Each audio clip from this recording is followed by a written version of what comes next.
జనరల్‌గా first of all మనకేంటంటే ఆహ్, మీరు చెప్పిన ఈ షష్టగ్రహ కూటమి గురించి ప్రెడిక్షన్స్ నేను చెప్పినా అని చెప్పేసి ఏదైతే అంటున్నారో అవును. ఒక చిన్న స్మాల్ కరెక్షన్. నేను చెప్పడం కాదు. అమ్మవారు లలిత అమ్మవారు ఏది గైడ్ చేస్తే నాకేది కనిపిస్తే కాంబినేషన్స్‌ని బట్టి నేను అది చెప్పడం చేస్తాను. అది పాజిటివ్ అయినా సరే, నెగెటివ్ అయినా సరే దాపరికం ఏది ఉండదు. షుగర్ కోటింగ్ అసలే చెప్పను. ఉన్నదున్నట్టు చెప్పడం నాకు కొద్దిగా అలవాటు కాబట్టి మన ఆడియన్స్ కొద్దిపాటిగా అది నెగెటివ్ గా తీసుకుని ఉండొచ్చు.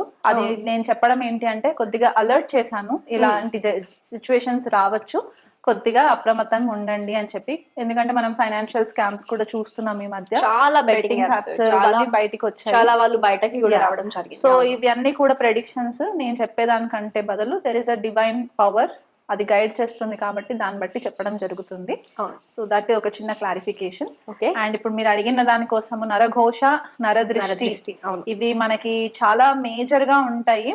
ఇది స్పెసిఫిక్ గా ఒక జనరేషన్ కే వర్తిస్తుందా, లేకపోతే కొన్ని వర్గాల వారికి వర్తిస్తుందా, లేకపోతే కొన్ని జెండర్స్ కి వర్తిస్తుందా అనే సిగ్నిఫికెన్స్ డిస్క్రిమినేషన్స్ ఏమి ఉండవు దీంట్లో.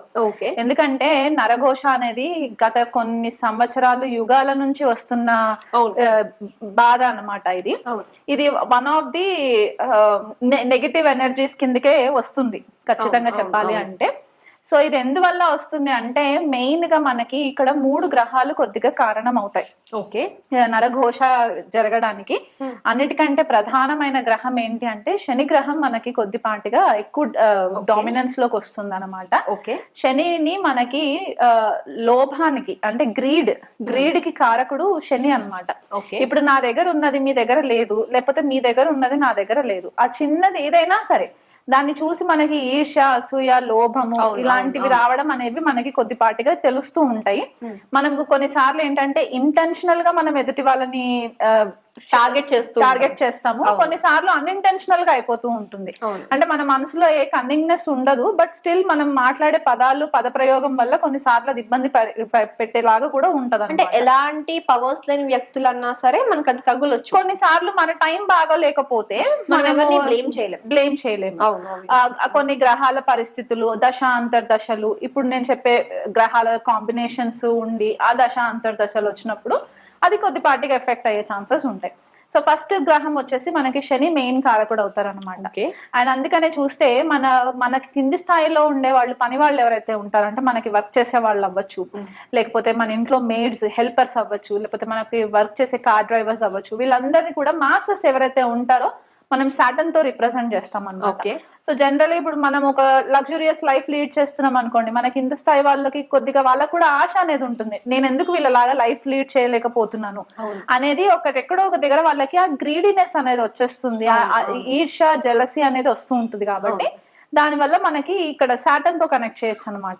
అండ్ నెక్స్ట్ వచ్చే గ్రహము రాహు అవుతుంది. రాహు ఎందుకంటే ఎప్పుడు మనల్ని ఒక మాయలో ఉంచుతూ ఉంటారు, ఇల్యూషన్ అని చెప్తూ ఉంటాం కదా మనం రాహుకి. అంటే ఇక్కడ ఏంటంటే కొన్నిసార్లు రాహు గ్రహం ఇన్వాల్వ్మెంట్ అయినప్పుడు ఏంటంటే ఈ అనవసరమైన నెగిటివ్ ఎనర్జీస్ ఎక్కువ ఎక్స్పాండ్ అవ్వడం, ఆంప్లిఫై అవ్వడము. ఓకే, దీని వల్ల లేనిది ఉన్నట్టుగా ఊహించుకోవడం. ఎందుకంటే నరదిష్టి మన కంటికి కనిపించేది కాదు, అది జస్ట్ మనం ఫీల్ అవుతాం, ఆ ఎనర్జీని ఫీల్ అవుతాం.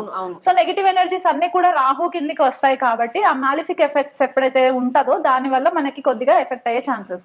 ఇప్పుడు ఈ 2 గ్రహాలు ఎవరిపైన ఎక్కువ చూపిస్తుంది అంటే చంద్రుడి పైన చూపిస్తుంది. చంద్రుడు మనకి మనకారకుడు. మనం ప్రతిసారి చెప్పుకున్నప్పుడు కూడా గ్రహాల గురించి విశ్లేషణ చేసేటప్పుడు చంద్రుడు మనకారకుడు అని చెప్తూ ఉంటాం. సో మన మెంటల్ స్టెబిలిటీ ఎట్లా ఉంటది ఏంటి అనేది చంద్రుడి నుంచి మనకి డిస్టింగ్విష్ అవుతుంది. కాబట్టి ఎప్పుడైతే ఈ రాహు శని యొక్క దృష్టి చంద్రుడి పైన పడినా, చంద్రరాహువులు యుతి ఉన్నా, చంద్రశని రాహువులు కలిసి ఉన్నా, వీళ్ళకి ఏంటంటే తొందరగా నెగిటివ్ ఎనర్జీస్ కి ససెప్టబుల్ అయిపోతూ ఉంటారు.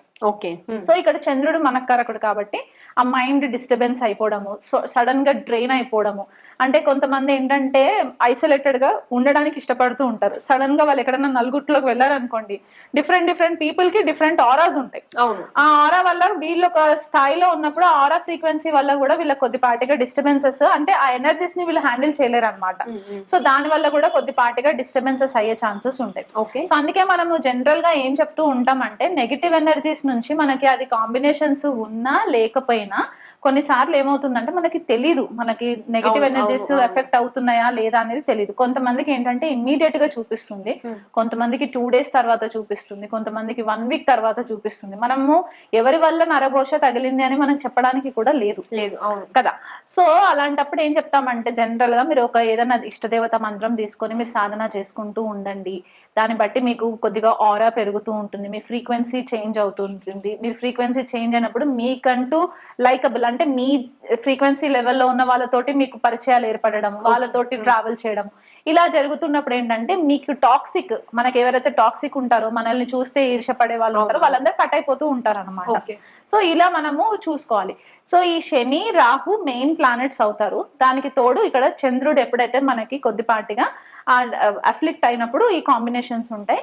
ఇంకా సివియర్ గా ఉండి అంటే హై లెవెల్లో ఉంటూ మరి సడన్ గా కింద పడిపోయినప్పుడు ఏమవుతుందంటే బాధకాధిపతి కొద్దిగా యాక్టివేషన్ లోకి వస్తుంది. దీని గురించి మనం ఆల్రెడీ ఎపిసోడ్స్ చేసుకున్నాం ఒకసారి, చేసుకున్నాం. సో ఎప్పుడైతే ఈ బాధకాధిపతి కూడా కొద్దిపాటిగా కనెక్టివిటీకి వచ్చిందో అప్పుడు కూడా కొద్దిపాటిగా వీళ్ళకి డిస్టర్బ్ అయ్యే ఛాన్సెస్ ఉంటాయి. షష్టాధిపతి ఎందుకు 6th లార్డ్ ఎందుకు చెప్పుకుంటామంటే షష్ఠ భావము షడ్రిపులకి కారణం అవుతుంది. ఓకే, ఈ షడ్రిపులు అంటే మనకి మదము, మాత్సర్యము, కోపము, లోభము, క్రోధము ఇలాంటివన్నీ కూడా మనకి 6 ఎమోషన్స్ ఏవైతే ఉంటాయో అవన్నీ కూడా మనకి షష్ఠ భావంతో కనెక్ట్ అవుతాయి. కాబట్టి ఈ 6th లార్డ్ కనెక్టివిటీ కూడా కొద్దిగా యాక్టివేషన్ లోకి వస్తుంది అనమాట. సో శని రాహు బాధకాధిపతి షష్టాధిపతి ఈ కాంబినేషన్స్ లో ఉన్నప్పుడు చంద్రుడి పైన వీళ్ళ దృష్టి పడినప్పుడు ఆ దశాంతర్దశలు వచ్చినప్పుడు కొద్దిపాటిగా మనకి ఈ నరఘోష తగలడం అనేది కనిపిస్తూ ఉంటుంది. అవి కాకుండా కొన్నిసార్లు నక్షత్రాలు కూడా చూసుకోవాలి. ఇప్పుడు మనకున్న 27 నక్షత్రాలలో మెయిన్ గా ఎదుటి వాళ్ళని చూస్తే ఈర్ష, అసూయ, లేకపోతే కన్నింగ్నెస్, ఆ కన్నింగ్నెస్ వల్ల కొద్దిపాటిగా జలసి రావడము, వాళ్ళు ఎదుటి వాళ్ళు పాడైపోవాలని చెప్పేసి అనుకోవడం. అంటే వాళ్ళు కొన్నిసార్లు ఇంటెన్షనల్ గా కూడా అవ్వచ్చు, కొన్నిసార్లు అన్ఇంటెన్షనల్ గా కూడా అయిపోవచ్చు. అదేంటంటే మనకి జ్యేష్ఠ నక్షత్రం ఒకటి, ఆశ్లేష నక్షత్రం ఒకటి, 2 నక్షత్రాలు కొద్దిగా ప్రామినెన్స్ లోకి వచ్చేస్తాయి అనమాట. అంటే కంట్రోలింగ్ నక్షత్రాలు ఇవి, పొజిటివ్నెస్ ఎక్కువ ఉంటుంది, వీళ్ళకి జెలసీ టాక్టిక్స్ కూడా ఎక్కువ ఉంటాయి కాబట్టి దానివల్ల కొద్దిగా కనిపిస్తూ ఉంటుంది. అండ్ ఎవరికి ఎక్కువ ఎఫెక్ట్ అవుతారు దీని వల్ల అంటే రోహిణి నక్షత్రం వాళ్ళు ఎక్కువ ఎఫెక్ట్ అవ్వడానికి ఛాన్సెస్ ఉంటాయి, అనురాధ నక్షత్రం వాళ్ళు ఎక్కువ ఎఫెక్ట్ అవ్వడానికి కూడా ఛాన్సెస్ ఉంటాయి. ఎందుకంటే ఇవి చాలా సౌమ్యంగా ఉంటాయి అండ్ మనకి బ్యాక్గ్రౌండ్ లో కొన్ని పురాణిక్ స్టోరీస్ కూడా కనెక్ట్ అయి ఉంటాయి కాబట్టి నక్షత్రాలకి అవి కన్సిడరేషన్ లోకి తీసుకున్నప్పుడు మనకి క్లారిటీగా తెలుస్తుంది అనమాట ఈ నక్షత్రాల వాళ్ళు ఎక్కువ ససెప్టబుల్ ఉంటారు అని. సో ఇది బేసికల్ గా మనము ఎప్పుడైనా చూసుకున్నప్పుడు ఈ నరఘోష చిన్న చిన్న రీజన్స్ ఉంటాయి. ఎలాగంటే మీ హెయిర్ కొద్దిగా వేవీగా ఉండి ఎదుటి వాళ్ళ హెయిర్ సిల్కీగా ఉంటే దానికోసం కూడా నా హెయిర్ ఇలా లేదు అని చెప్పి అనుకోవడం కూడా జెలసీ. మీ కాంప్లెక్షన్ బాగుంది, ఎదుటి వాళ్ళ కాంప్లెక్షన్ బాగాలేదని వాళ్ళు మిమ్మల్ని చూసి ఇష్టపడడం ఇది ఒకటి. లేదా ఫైనాన్షియల్ గా చాలా మంది సడన్ గా ఏమి లేని స్థాయి నుంచి కష్టపడి పైకి ఎదుగుతూ ఉంటారు. వాళ్ళని చూసి ఈర్షపడి అరే వీళ్ళు ఎంత బాగా సంపాదించేసుకొని బాగున్నారు అని అనుకున్నా సరే సడన్ గా వాళ్ళు లాసెస్ లోకి వెళ్ళిపోవడము. సో మనకి పూర్వం ఏం చెప్పేవాళ్ళంటే మన ఫ్యామిలీ మ్యాటర్స్, మన ఫైనాన్షియల్ మ్యాటర్స్ ఇవన్నీ కూడా వీలైనంత మట్టుకు దాన్ని సీక్రసీగా అంటే ప్రైవేట్ గా పెట్టుకోవాలి అని చెప్పేసి ఏదైతే చెప్తూ వచ్చారో మన పెద్దవాళ్ళు, మనం ఎలాగైతే జనరేషన్ ఇవాల్వ్ అవుతూ ఉన్నదో ఈ ఎవల్యూషన్ లో మనం ఏం చేస్తున్నామంటే ఎదుటి వాళ్ళకి అన్ని కూడా షో ఆఫ్ చేసేస్తున్నాం. ప్రతిదీ కూడా మనము వీడియో రికార్డింగ్ చేసేసుకొని పబ్లిక్ లో పెట్టేసుకోవడము, ఆ రీల్స్ కోసమో లేకపోతే ఆ అటెన్షన్ కోసమో మనం ఎప్పుడైతే అటెన్షన్ సీక్ చేస్తూ ఉంటామో ఇక్కడ మనకి తెలియకుండానే మనము చాలా మట్టుకు ఈ ఎన్వి, జెలసీ, ఈ నరఘోష ఇవన్నీ కోరి తెచ్చుకున్న ప్రాబ్లమ్స్ అన్నమాట. దీనికి ఎవ్వరు రెస్పాన్సిబుల్ కాదు, మనమే రెస్పాన్సిబుల్ మన ప్రాబ్లమ్స్ కి. ఎందువల్ల అంటే ఇవి చేయకుండా మనం గుప్తంగా పెట్టుకున్నాం అనుకోండి మన పర్సనల్ మ్యాటర్స్ ని, ఎవరికైనా ఎలా తెలుస్తుంది? తెలియదు కదా. మీరు ఎంత బ్యాంక్ బ్యాలెన్స్ ఉంది అనేది మీ పబ్లిక్ లోకి వచ్చి నేను ఇన్ని కోట్లు సంపాదిస్తున్నాను అని చెప్పుకుంటేనే తప్ప ఎవరికి తెలియదు. అలాగనమాట. సో వీలైనంత మట్టుకు మీరు నరఘోష నుంచి అవాయిడ్ అవ్వాలి అనుకుంటే కొన్నిసార్లు మీ పర్సనల్ మ్యాటర్స్ పబ్లిక్ లో పెట్టకండి. ఇది కాన్స్టెంట్ గా నేను చెప్పే పాయింట్ అనమాట. కొన్ని కన్సల్టేషన్స్ కి వచ్చినప్పుడు కూడా నేను వాళ్ళని అలర్ట్ చేస్తాను, ఈ టైమ్స్ లో మీరు కొంచెం కేర్ఫుల్ గా ఉండండి, పబ్లిక్ లోకి ఎక్కువ రాకండి అని చెప్పేసి చెప్పడం అనమాట. ఎందుకంటే మనకు తెలుస్తుంటది ఏ టైంలో ఏంటి అని. కొంతమంది తొందరగా డ్రైన్ అయిపోతూ ఉంటారు. చిన్న పిల్లలు కాన్స్టెంట్ గా ఏడుస్తూ ఉంటారు. చిన్న పిల్లలకు తొందరగా తగులుతూ ఉంటుంది. ఎందుకంటే వాళ్ళ ఆరా వీక్ ఉంటుంది. వాళ్ళు డిస్టర్బెన్స్ ఎక్కువ హ్యాండిల్ చేయలేరు అనమాట. ఎక్కువ లైట్ అండర్ ఉన్నా కూడా వాళ్ళకి కొద్దిపాటిగా డిస్టర్బ్ అయిపోతూ ఉంటారు. హెవీ ఎనర్జీస్ ఉన్నప్పుడు డిస్టర్బ్ అవుతుంటారు. ఫంక్షన్స్ కి ఎక్కడికి వెళ్ళినా తీసుకెళ్ళినా కూడా డిస్టర్బ్ అయిపోతూ ఉంటారు. సో ఇలాగనమాట. అండ్ వాళ్ళకి నెగిటివ్ స్పిరిట్స్ కూడా కొన్నిసార్లు తొందరగా అట్రాక్ట్ అవ్వడానికి కూడా ఛాన్సెస్ ఉంటాయి చిన్న పిల్లలకి. అండ్ కొంతమందికి ఏం చెప్తుంటారంటే హెయిర్ లూజ్ గా వదిలేసి బయట తిరక్కండి అని చెప్తూ ఉంటారు. కొన్ని స్పెసిఫిక్ టైమ్స్ ఉంటాయి. ఇప్పుడు రోడ్స్ పైన కొంతమంది రోడ్ యాక్సిడెంట్స్ లో చనిపోయిన వాళ్ళు ఉండొచ్చు. ఆ స్పిరిట్స్ కూడా తిరుగుతూ ఉంటూ ఉంటాయి. ఎప్పుడు మనల్ని నెగిటివ్ గా అట్రాక్ట్ చేస్తుంటాయో మనకు తెలియదు. సో వీలైనంత మట్టుకు మీరు ఏదన్నా ఒక ఇష్టదేవత ఆరాధన చేసుకుంటూ ఉంటే గనక కొద్దిపాటిగా మీరు అది అవాయిడ్ చేయడానికి వీలుంటుంది.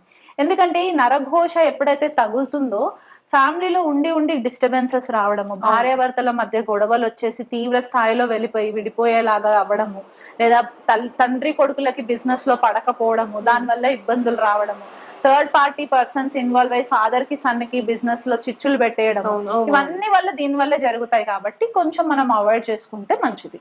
ఇప్పుడు మేడం మీరు నరఘోష అంటున్నారు. నరఘోష, నరదృష్టి రెండు కూడా సెపరేట్ గానే ఉంటాయా, లేకపోతే రెండింటికి ఒకటే మీనింగ్? ఘోష అంటే ఏంటి? మనం కాన్స్టెంట్ గా ఒకటే మ్యాటర్ తోటి అబ్బా వాళ్ళు చాలా బాగున్నారు, అబ్బా వాళ్ళు చాలా బాగున్నారు అని మనం రెగ్యులర్ గా అదే అంటుంటే అది ఒక రకంగా ఘోష. అది ఆత్మ ఘోషిస్తూ ఉంటుంది, ఎదుటి వాళ్ళని చూసి ఈర్ష్యతో ఘోషిస్తూ ఉంటుంది. కాబట్టి దాన్ని నరఘోష అంటాం. నర అంటే మనిషి. సో నరుడు ఘోషిస్తున్నాడు కాబట్టి దాన్ని నరఘోష అన్నారు అనమాట. నర దృష్టి అంటే ఏంటి అంటే నరుడు చూసే దృష్టి. ఆ దృష్టి ఎలాంటి చూపు, ఆ చూపు ఎలా ఉంది, ఆ చూపు బాగుందా లేకపోతే చెడిపోవాలని కోరుకుంటుందా, ఇలాగనమాట. దీంట్లో మళ్ళీ 2 రకాలుగా ఉంటాయి. అది వాగ్బాధ అని ఒకటి ఉంటుంది, లేదా దృష్టి బాధ. దృష్టి బాధ అంటే చూపు బాధ, చూపు వల్ల వచ్చే బాధ. వాక్ బాధ అంటే మాట వల్ల వచ్చే బాధ. గాసిప్స్ చేస్తూ ఉంటారు, ఒకరిపైన ఒకరు వెళ్ళి చెప్తూ ఉంటారు. అది ఎందువల్ల చెప్తారు? ఈర్ష్య అసూయతో వెళ్ళి చెప్తారు. కాబట్టి ఇలా సెపరేటివ్ గా టర్మినాలజీ ఒకటే, కాకపోతే దాన్ని మీనింగ్స్ ఇలా ఉంటాయి అన్నమాట, కొంచెం డిఫరెంట్ గా ఉంటాయి. వృషభ రాశి వాళ్ళకి, వృషభ లగ్నం వాళ్ళకి ఈ నరఘోష ఎలాంటిగా అంటే కాంబినేషన్స్. మనకి తృతీయాధిపతి చంద్రుడు ఒకవేళ నీచలో ఉండి సప్తమంలో వృశ్చిక రాశిలో పడిన, అంటే ఇక్కడ వృషభ రాశికి చంద్రుడు కొన్నిసార్లు రాశి లగ్నం వేరు. లగ్నం వృషభ లగ్నం అయ్యి తృతీయాధిపతి చంద్రుడు సప్తమంలో ఉంటే వృశ్చిక రాశి అవుతుంది. అదే చంద్రుడు వృషభ రాశిలో ఉంటే వృషభ రాశి అవుతుంది. ఈ వృషభ రాశిలో ఉన్న చంద్రుడి పైన శని యొక్క వీక్షణ పడిన, రాహు యొక్క వీక్షణ పడిన, ఎందుకంటే ఈ వృషభ రాశి ఎక్కువ మట్టుకు నెగిటివిటీని అట్రాక్ట్ చేయడానికి ఛాన్సెస్ ఎక్కువ ఉంటాయి. ఎందువల్ల అంటే కృతికా నక్షత్రము, రోహిణి నక్షత్రము, మృగశిర ఉంటే రోహిణి ఎక్కువ ఛాన్సెస్ అన్నమాట వీళ్ళకి. రోహిణి వాళ్ళకి తొందరగా నరఘోష అట్రాక్ట్ చేయడానికి. ఎందుకంటే వీళ్ళు ఎక్కడ కాలు పెడితే వీళ్ళకి అక్కడ గుడ్ లక్ ఫేవరబుల్ గా ఉంటుంది. కాబట్టి ఏం లేని స్థాయిలో ఉన్నా సరే వీళ్ళు అకస్మాత్తుగా ధనం కూడా అర్థించుకునే ఛాన్సెస్ ఉంటాయి. కాబట్టి వీళ్ళని చూసినా కూడా కొద్దిపాటిగా జెలసీ ఫీల్ అవుతూ ఉంటారు అనమాట చాలా మట్టుకు. సో దాని వల్ల కొద్దిగా ఇబ్బంది పాలయ్యే ఛాన్సెస్ ఉంటాయి. ఈ వృషభ రాశి వాళ్ళకి షష్టాధిపతి శుక్రుడు కూడా ఎప్పుడైతే ఈ కాంబినేషన్ లో శుక్ర శనులు కలిసి ఉన్నా, శుక్ర రాహులు కలిసి ఉన్నా, ఎందువల్ల అంటే షష్టాధిపతి ఇక్కడ శని వచ్చేసి బాధకాధిపతి కూడా అవుతారు. కాబట్టి ఈ కాంబినేషన్స్ పడి చంద్రుడి యొక్క వీక్షణ కూడా ఉన్నప్పుడు ఏమవుతుందంటే తొందరగా నెగటివ్ ఎనర్జీస్ ని అట్రాక్ట్ చేసే ఛాన్సెస్ ఉంటాయి. కాబట్టి దానివల్ల ఇబ్బంది పాలు అవుతూ ఉంటారు.